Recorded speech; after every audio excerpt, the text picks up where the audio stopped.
안녕하세요, 리스펙입니다. 이번 영상은 금융자산 하락장에 해야 할 고민들이라는 주제로 이야기를 좀 해보려고 합니다.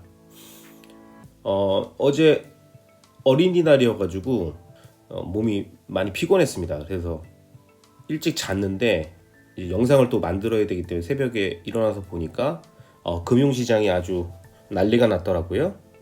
예, 나스닥 5.2% 마이너스는 정말 오랜만에 보는 것 같습니다. 이건 거의 글로벌 팬데믹 때 정도 수준이지 않나 싶은데, 역시 뭐 쉽지 않은 장인 것 같습니다.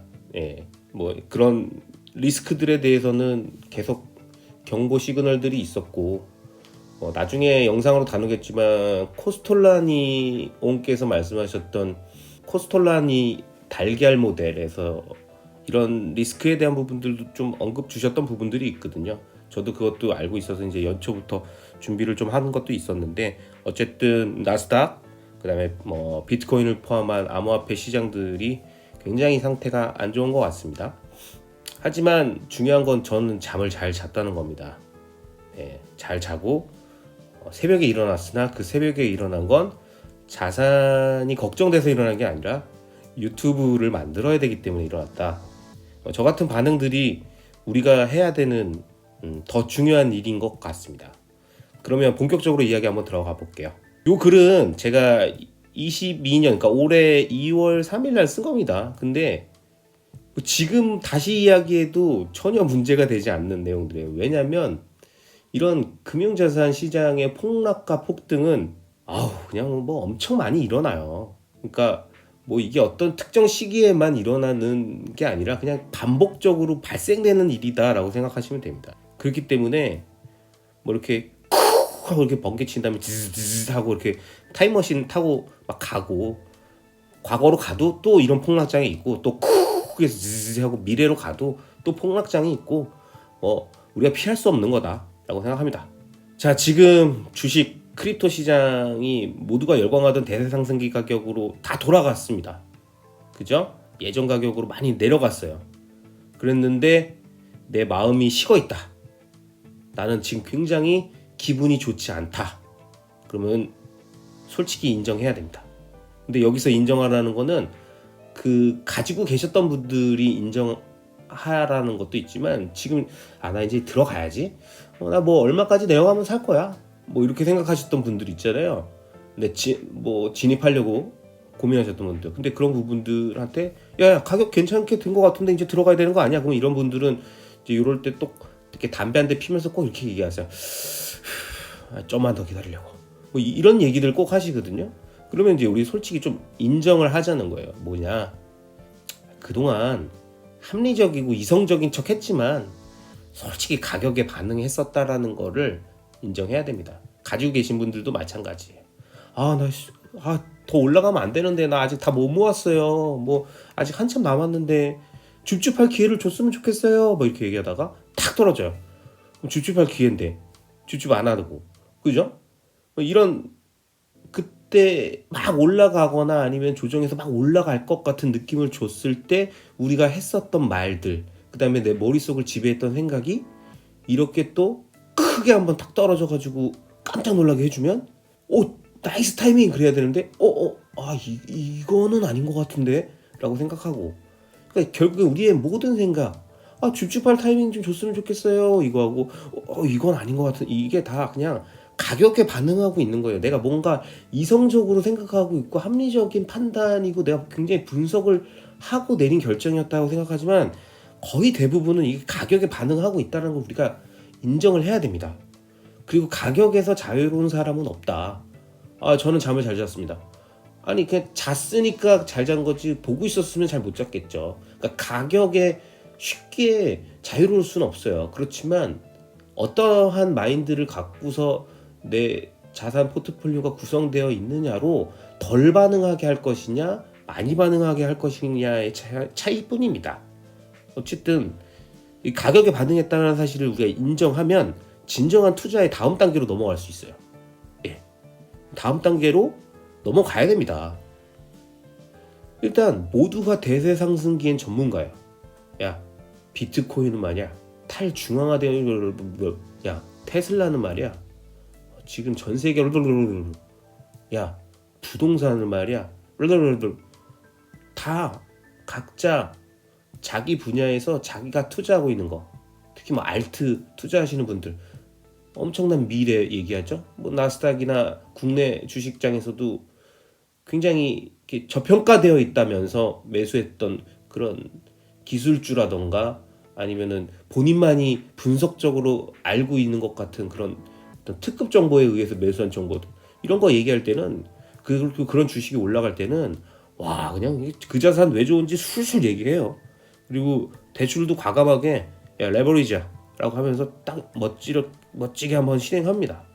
근데 이게 그러다 가격도 하락하고 또 하락하고 또 하락하고 이게 중요합니다. 가격이 하락하고 오케이 줍줍 한 번 더 또 하락 오케이 야 이런 게 또 안 와. 그래서 또 하락해. 그러면 그 다음에 생각해 삐 내가 멈춥니다. 그러니까 우린 이렇게 나약한 존재예요. 그러니까 절대 가격에서 자유로울 수 없습니다. 그러니까 인정해야 돼요. 근데 여기서 정확하게 인정해줘야 되는 건 뭔지 아십니까? 우리 뇌가 가격에 반응한다는 걸 인정해야 된다는 얘기예요. 이 뇌가 가격에 반응했다라는 거는 그냥 솔직히 얘기하면 우리가 그냥 도마뱀이라는 거예요. 우리 인간의 뇌에도 아주 그 옛날 원시 시대 때부터 우리 뇌 깊숙이 있는 도마뱀의 뇌라고 불리우는 그 부분이 이러한 위기 순간이 되면 활성화됩니다. 지금 이 도마뱀 보세요. 얘가 뭐 이렇게 분석적으로 뭔가를 많이 생각할 것 같습니까? 눈도 지금 서로 다른 방향을 보고 있는데요. 아니죠. 그냥 얘는 본능적으로 움직이는 거예요. 뭐냐? 제가 예전에 동굴 얘기도 했지만 동굴에서 와 소리가 나잖아요. 그럼 제가 그때 말씀드렸잖아요. 와 소리가 나면 이게 진짜 야수의 울음소리인가 아니면 누가 야수가 있는 것처럼 날 속이기 위해 하는 트릭인가 이걸 잠시 멈추고 생각하라고 그랬잖아요.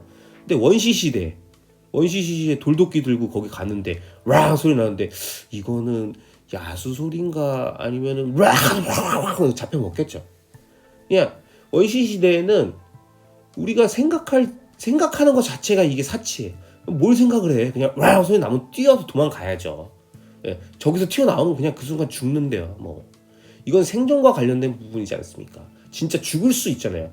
그냥 자산이 박살난다가 아니라 그냥 진짜 죽는 거잖아요. 그렇기 때문에 그냥 쓸데없는 생각을 하지 않고 본능에 의해서 빠르게 반응할 수 있도록 그런 원시시대부터 발달되었던 우리 인간 안에 있는 그 뇌, 그 도마뱀의 뇌가 가격에 의해서 활성화됩니다. 가격이 막 올라가면 그 안에 엄청난 음식이 있는 게 갑자기 눈에 보여. 그러면 막 미친 듯이 달려와서 잡아뜯고 막 먹고 와 소리 나면 와 도망가고 그냥 간단한 거예요. 근데 그 와 일와 하고 있는 그 두 가지가 그냥 가격이고 현대에서는 그런 가격에 의해서 우리가 투자하고 있는 거에 도마뱀의 뇌가 활성화됐다가 또 정상적으로 왔다가 또 활성화됐다 왔다 갔다 하고 있다. 근데 이게 중요합니다. 대부분의 사람들이 아마 오늘 정도 되면은 그 뇌가 멈춰요. 아까 말씀드린 것처럼 이렇게 삐 이렇게 됐습니다. 이제 심장 박동기 켜야죠. 팍 그 뇌에다 켜가지고 이제 뇌에다가 심장 박동기 키듯이 뭐 뇌 박동기라고 해야 될까요? 탁 해서 띠릿 뭐탁 띠릿 탁 띠띠 이렇게 살아나게 해줘야 됩니다. 지금부터 사실은 뇌가 돌아가야 돼요. 무슨 얘기냐면 과거의 가격이 그동안 얼마나 내렸고 올랐고가 아니라 이제 거품이 쫙 빠지고 주변 사람들이 떨어진 가격 보고 오늘도 마찬가지야. 야, 오늘 이제 뭐 회사 가거나 아니면은 뭐 어떤 모임에 가면 이럴 거예요. 아 진짜 이 뭐 테슬라의 삐 막 야 비트코인이 삐 막 엄청 욕할 거예요. 아 뭐 다른 것들은 더 하겠죠. 더 떨어졌으니까. 그리고 나스닥 인덱스는 안전하다고 해서 투자했는데 뭐 야 인덱스 야 삐 막 욕하겠죠. 근데 그런 상태에서 그 자산의 진짜 모습을 봐야 합니다. 많이 내렸으니까 오케이. 아니면 도저히 못 버티겠다. 안 되겠다. 손절. 이게 아니라 단기, 중기, 장기 자금 계획에 맞춰가지고 생각을 해봅시다. 내가 단기로 운영할 돈이 한 1,000만 원 있는데 지금 살까? 아니죠. 단기 운영 자금은 넣는 게 아니라 그랬잖아요. 1,000만 원은 지금 이렇게 많이, 그래도 내일은 오르지 않을까요? 뭐 오를 수도 있고 떨어질 수 있는데, 지금 접근 방식 자체가 이거는 투자자가 아니라 트레이더라고 그랬잖아요. 내가 트레이딩을 하겠다고 하면은 뭘 하셔도 괜찮다니까요. 그냥 샀다가 1초 안에 팔아가지고 0.01%를 먹더라도 먹으면 되는 거고, 그냥 그게 의미 있다 판단하면 하시면 되는 건데, 그러니까 그런 걸 원하는 거냐 아니면 투자를 하고 있는 거냐에 대해서 생각을 해봐야 돼요. 단기 자금은 절대 넣으면 안 되고요. 중기 자금, 뭐 단기, 중기, 장기에 대한 기준이 뭐냐라고 얘기하면, 저 같은 경우에는 단기는 뭐 한 1, 2년, 사람마다 틀리겠죠. 근데 제 기준입니다. 중기는 한 5년, 장기는 한 10년 정도 이렇게 생각을 하고 있습니다. 그렇기 때문에 왜 장기가 10년이냐? 부동산이 한 번 사면 10년 정도 갖고 있거든요. 실거주 하면서. 그러니까 이제 저는 토탈 인베스터다 보니까 그냥 그 기준을 부동산에 잡는 겁니다. 부동산도 한 사이클 돈다 10년 이렇게 있으면은 사가지고 10년 보유하는데, 그냥 자기가 살면서 거기서 느긋하게 그냥 뭐 애들 키우고 아니면은 자기 직장 다니고 뭐 이렇게 어느 순간 하다 보면 10년 지나 있잖아요. 근데 이거는 우리가 금융자산이 어려운 이유는 그거죠. 예. 이거 사용하고 있는 게 아니니까 그냥 진짜 가격에만 반응하는 거예요. 내가 진짜 이게 땅을 밟고 있고 왔다 갔다 하고 화장실도 쓰고 침대에 누워서 잠도 자고, 주말에는 거기 누워가지고 집에서 쉬고 있으면 역시 집이 좋다. 그러면 집의 가격이 좀 떨어졌어. 에이. 하지만 그렇다고 집을 매물로 내놓습니까? 아니잖아요. 네, 그런 것처럼. 그래서 이 금융자산 투자가 생각보다 사기도 쉽지만 팔기도 쉬운 이유가 그겁니다. 그냥 손가락 하나에 왔다 갔다 할 수 있는 그 나의 심리가 고스란히 반영된다는 거예요. 그런 어려운 점이 좀 있는 거죠. 그래서 몇 개월 내에 사용해야 되는 자금이 있다. 그리고 자산을 정리해야 된다. 이럴 때가 지금 되게 고민스러울 거예요. 나 지금 잔금 맞춰야 되는데. 큰일 났다. 야, 이거 빼가지고 이 자금 갖고서 여기 뭐 넣어야 되는데. 꼭 이렇게 우리가 돈이 필요한 시점에 이 자산시장, 이 마켓, 미스터 마켓은 그 우리의 약한 부분을 알고 이렇게 또 흔들어 제낍니다. 근데 어떻게 해요? 이거 우리가 결정할 수 있는 거 아니라고 그랬잖아요. 가격은. 그러면 이럴 때 제일 중요한 거는 자신의 포트폴리오에서 뭘 남기고 뭘 지킬지 신중하게 생각하고 결정해야 됩니다. 이런 순간에. 네. 이 아쉬운 타이밍은 내가 결정할 수 있는 게 아니에요. 그렇기 때문에 이제 뭐 오늘 같은 날도 그거 얘기하시겠죠. 진짜 내가 그래서 지난주에 팔걸, 이런 얘기 하지 말읍시다. 이거 팔걸, 이런 후회할 필요가 없어요. 이게 뭐가 의미가 있습니까? 네. 그리고 모든 매매 기록에서 이기려고 하지 마세요. 제가 말씀드렸죠. 모든 전장에서 이길 필요 없다고요. 그리고 무엇을 남길지만 신중하게 생각하십시오. 지금 이미 상황이 벌어졌잖아요. 하락장인 때는 이미 상황이 벌어졌기 때문에. 근데 돈 내가 필요하잖아요. 단기 자금을 갖고 투자하는 건 아니라고 했지만 뭐 큰 돈이든 아니든 어쨌든 돈을 사용해야 되는 상황이 생겼다. 그러면 돈을 현금화해야 된다. 어쩔 수 없죠. 무엇을 남길지. 그러니까 이게 데스노트 같은 거예요. 내가 갖고 있는 리스트에서 안 좋은 것부터 철저하게 정리하는 거죠. 그리고 이럴 때 좀 잘못 생각하시는 분도 있습니다. 그래도 이거는 마이너스 70인데 이건 플러스 30이니까 30짜리는 이건 벌었으니까 익절하고 70짜리 좀 더 지켜보자, 이렇게 하시는 분들 있잖아요. 근데 이거는 정말 좀 잘 생각해 보셔야 됩니다. 근데 저는 기본적으로 피터 린치가 얘기했던 것처럼 꽃을 꺾어가지고 잔디에 물을 주지 않거든요. 그러니까 꽃이 있는데 꽃을 이쁘다고 꺾어버리고 아무것도 없는 잔디에다가 물을 주고 있어요. 이게 뭐 하는 짓입니까? 물은 꽃에 줘야죠. 잔디나 잡초는 뽑아야 되는 거고요. 그죠? 그러니까 무엇을 남길지 요걸 신중하게 한번 생각을 해보십시오. 동시에 중기 장기로 바라보고 모아갈 자산들에 대해서 이번 기회에 한 번 더 정의해 보세요. 그러니까 뭐냐면 이럴 때 사실은 누가 빤스 입고 있었는지가 나와요. 그러니까 모두가 수영장 물이 가득 찼을 땐 그냥 다 하고 수영장 물에서 재밌게 놀고 있잖아요. 이거 워렌 버핏께서 말씀하신 겁니다.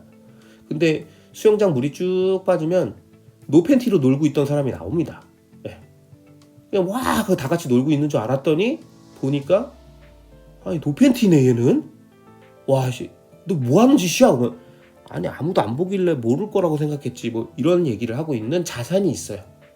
그러니까 내가 다 같이 넣어놔가지고 괜찮다라고 생각하고 있었는데 물이 쫙 빠지니까 아 이놈의 자식이 아니다. 이놈의 자산이 노팬티였네.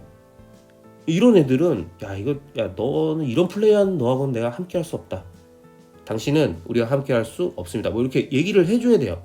그래서 그 노팬티였던 애들 다 제끼고 정상적이었던 애들, 그 심지어 노팬티에서 거기 오줌 싸는 애들도 있습니다. 그런 애들 싹 다 제끼고 중기 장기 얘네들은 물이 차있던 빠져있던 팬티 확실하게 입고 있는 애들이고 팬티도 이쁜 거 아주 세비한 거 입고서 깔끔하게 청결 관리하고 있었다. 딱 이런 애들, 얘네는 매너가 됐다. 이런 애들만 딱 중기 장기로 너 오케이 너네들 통과해서 가져가는 겁니다. 그러니까 이럴 때 뭐 나름의 그 내 자산들에 대한 스트레스 테스트가 진행됐다라고 생각을 하시면 돼요.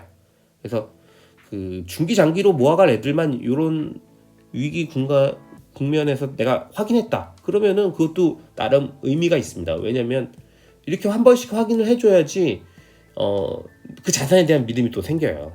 그래서 책상 앞에 앉으셔가지고 뭐 이렇게 많은 서류가 쌓여있진 않겠지만 한번 신중하게 고민 한번 해보십시오. 그리고 여기서 만약에 현재 그 자산의 낮은 수익률에도 내 마음이 미동조차 하고 있지 않다. 그러면 그 자산에 대한 믿음이 확실한 거예요. 와, 이만큼 떨어졌는데 내가 비트코인이나 테슬라에 대한 믿음이 전혀 내가 문제가 안 되네. 그러면 자기 스스로 아는 거야. 와, 나에 대한 내가 생각하는 테슬라랑 비트코인에 대한 믿음이 이 정도였단 말인가? 그러면은 얼마의 수량을 모아갈지, 또는 자기가 생각하는 다른 자산, 뭐 애플이 될 수도 있겠죠.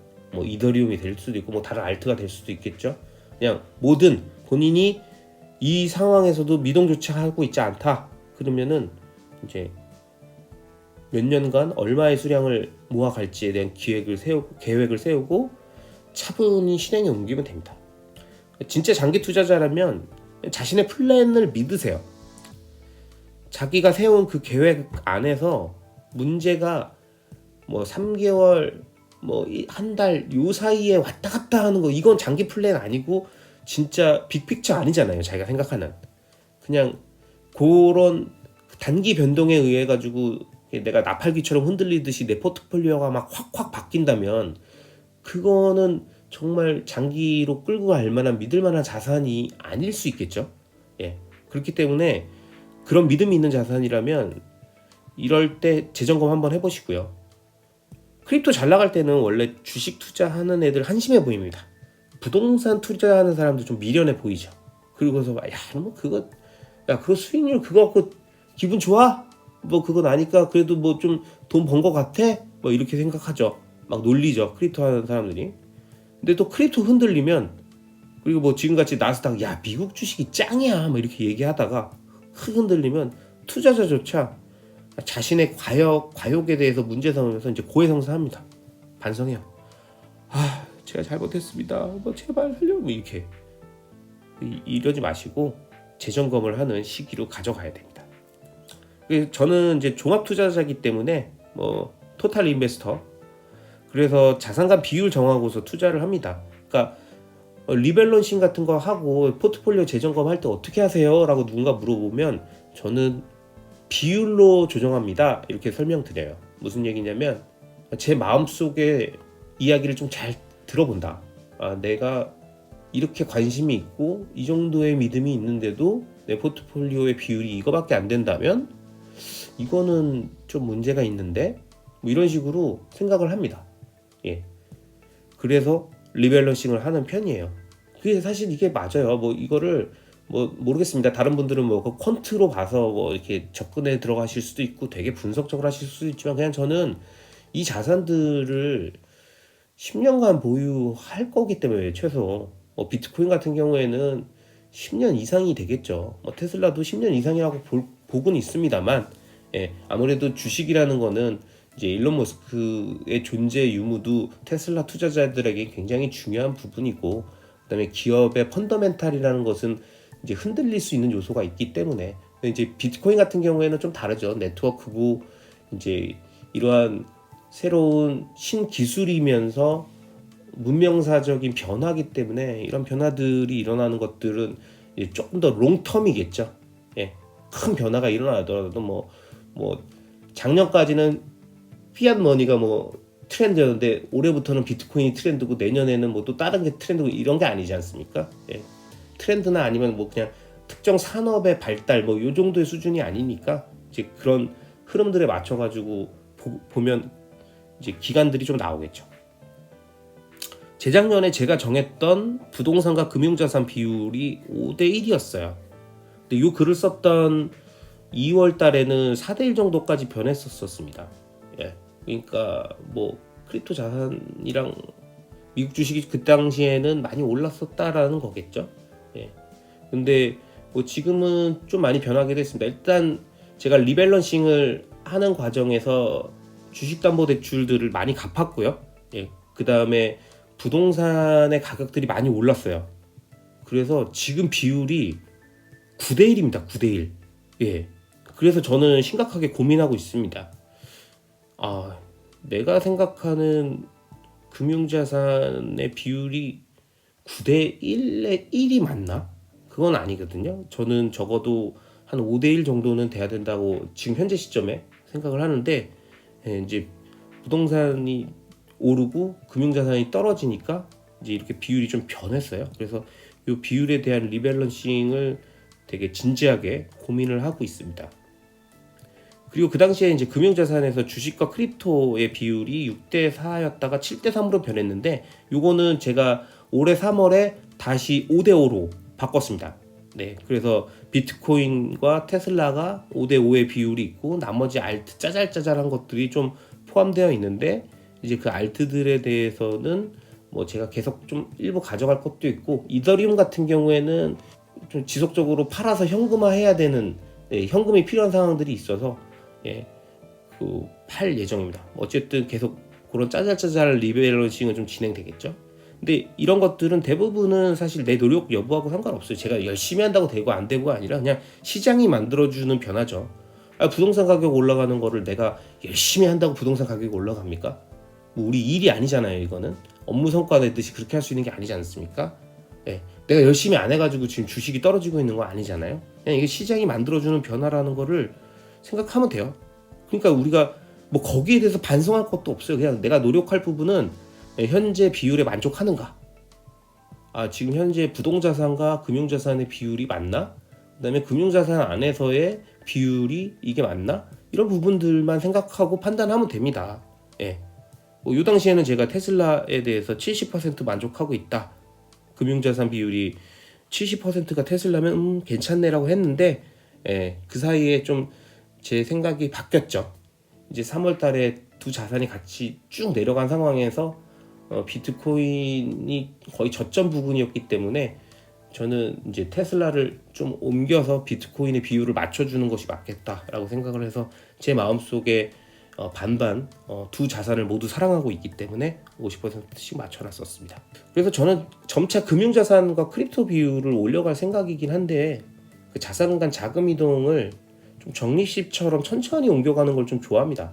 이게 타이밍 봐가지고 이거 뭐 싹 팔아가지고 쫙 옮기고 막 이런 식으로 생각하지는 않고 있죠. 이렇게 지속적으로 천천히 옮기는 방법, 어떻게 하면 부동자산에 있는 돈을 금융자산 쪽으로 이동시킬 수 있는가, 이런 부분들은 저만의 투자 방법, 뭐 저는 리치 플로우라고 부르는데요. 그 방법들에 대해서 나중에 또 따로 말씀드릴 기회가 있을 것 같습니다. 그래서 저는 이렇게 생각합니다. 나는 시장의 변동성은 맞출 수 없다. 다만 장기적인 큰 패러다임의 변화에 동의하는 거죠. 테슬라가 만들 향후 우리 인류의 미래, 그 다음에 기술의 발전, 비트코인이 가지고 올 변화, 문명사적 이 변화, 큰 변화에서 이 금융을 포함한 다양한 산업에 얼마나 큰 패러다임의 변화를 가지고 올 것인지, 그리고 그런 변화에 동의하고 있는 거죠. 그러니까 본인이 투자하는 자산에 대해서 이러한 변화에 동의를 하고 있다면, 이런 장기적 패러다임 변화에 동의를 했다면 천천히 하지만 지속적으로 돈을 그쪽으로 넣어주면 됩니다. 그러면서 미래를 대비하면 돼요. 예. 그래서 저도 그렇게 하고 있습니다. 그래서 이렇게 천천히 지속적으로 돈을 옮기거나 넣어줘야 이게 한 방에 몰빵이 아니기 때문에 헛된 기대, 그다음에 성급한 실망하지 않게 돼요. 돈을 왕창 넣어놓으면, 그리고 특정 시점에 우리가 적립식이 아닌 거치로 한 방 빡 때려버리면, 그때부터 사람이 무슨 심리가 들어가냐면, 자, 오케이, 세팅됐어 하고 쭉 올라가기를 바랍니다. 근데 안 올라간다 그러면은 급실망이에요. 급실망. 그러니까 이게 실망도 급실망이 오는 이유는 그런 거예요. 이게 자기가 생각한 방향대로 안 움직여가지고 그렇거든요. 그러니까 천천히 옮겨야 돼요. 천천히 옮겨주면서 지속적으로 쭉 긴 기간 동안 매집이라는 걸 해가야 됩니다. 너무 한 방에 팍팍 큰 비율의 자금을 이동시키는 거는 너무 헛된 기대와 성급한 실망을 만든다라는 부분들을 생각해야 됩니다.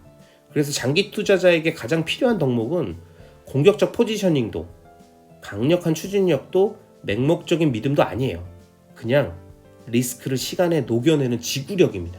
야, 넌 실행력이 중요하다고 그랬잖아. 그 실행력은 빨리 사야 된다는 거냐? 아니면 과감하게 매수해야 된다는 거냐? 아니면은 막 살려고 빨리 정보들 알아보고 부동산 같은 경우도 가서 임장하고 막 이런 추진력이냐? 아니면 아니야, 이건 무조건 잘 될 거야 라고 생각하는 믿음이냐? 아니요, 제가 생각하는 건 엉덩이 깔고 앉아있는 지구력입니다. 이 지구력이 제가 생각하는 실행력 중에 제일 중요한 거야. 사는 거는 금방이에요. 내가 모르는 자산, 공부가 안 돼 있는 걸 공부하는 건 금방이에요.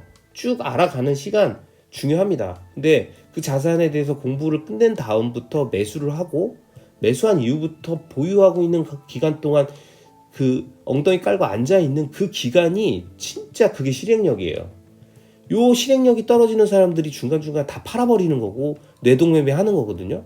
그러니까 얼마나 지키는 실행력에 대한 부분이 중요한 건지 이해되시죠? 그래서 이제 이런 얘기하는 사람들 전 많을 것 같아요. 먼 미래 어느 시점에 가족들한테 이제 할아버지가 돼서 그런 거예요.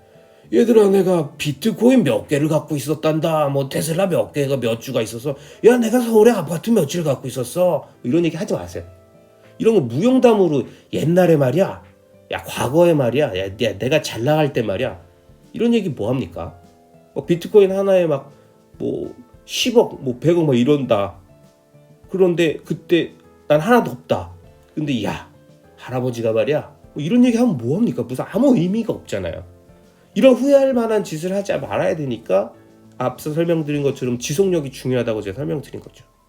그래서 현재의 방법이 미래로 다가갈수록 계속 자산이 늘어갈 수 있는 구조인가, 내가 그렇게 구조를 짜놓고 있는 게 맞나 생각해 보십시오. 그래서 지속 가능한 방법으로 긴 기간에 투자를 해야 합니다.